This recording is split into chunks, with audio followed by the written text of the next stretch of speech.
അങ്ങനെ കായീൻ യഹോവയുടെ സന്നിധിയിൽ നിന്ന് പുറപ്പെട്ട് ഏദെന് കിഴക്ക് നോദ് ദേശത്ത് ചെന്ന് പാർത്തു. കായീൻ തന്റെ ഭാര്യയെ പരിഗ്രഹിച്ചു. അവൾ ഗർഭം ധരിച്ചു ഹാനോക്കിനെ പ്രസവിച്ചു. അവൻ ഒരു പട്ടണം പണിതു, ഹാനോക്ക് എന്നു തന്റെ മകന്റെ പേരിട്ടു. ഹാനോക്കിന് ഈരാദ് ജനിച്ചു. ഈരാദ് മെഹുയേലിനെ ജനിപ്പിച്ചു. മെഹുയേൽ മെതുശലേമിനെ ജനിപ്പിച്ചു. മെതുശലേൽ ലാമക്കിനെ ജനിപ്പിച്ചു. ലാമക്ക് 2 ഭാര്യമാരെ എടുത്തു. ഒരുത്തിക്ക് ആദ എന്നും മറ്റവൾക്ക് സില്ല എന്നും പേർ. ആദ യാബേലിനെ പ്രസവിച്ചു. അവൻ കൂടാരവാസികൾക്കും പശുപാലകർക്കും പിതാവായി തീർന്നു. അവന്റെ സഹോദരൻ യൂബാൽ എന്നു പേർ. ഇവൻ കിന്നരവും വേണുവും പ്രയോഗിക്കുന്ന എല്ലാവർക്കും പിതാവായി തീർന്നു.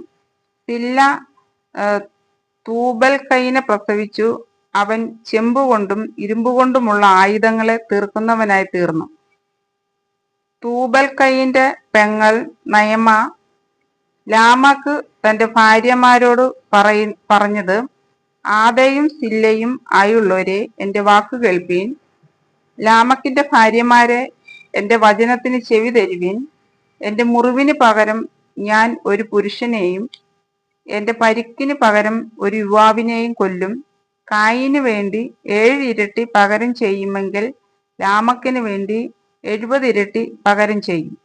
ആദം തന്റെ ഭാര്യയെ പിന്നെയും പരിഗ്രഹിച്ചു. അവൾ ഒരു മകനെ പ്രസവിച്ചു. കായീൻ കൊന്ന ഹാബേലിന് പകരം ദൈവം എനിക്ക് മറ്റൊരു സന്തതിയെ തന്നു എന്ന് പറഞ്ഞു. അവന് ശേത്ത് എന്ന് പേരിട്ടു. ശേത്തിനും ഒരു മകൻ ജനിച്ചു. അവൻ ഏനോസ് എന്ന് പേരിട്ടു. ആ കാലത്ത് യഹോവയുടെ നാമത്തിൽ ആരാധന തുടങ്ങി. ആമേൻ.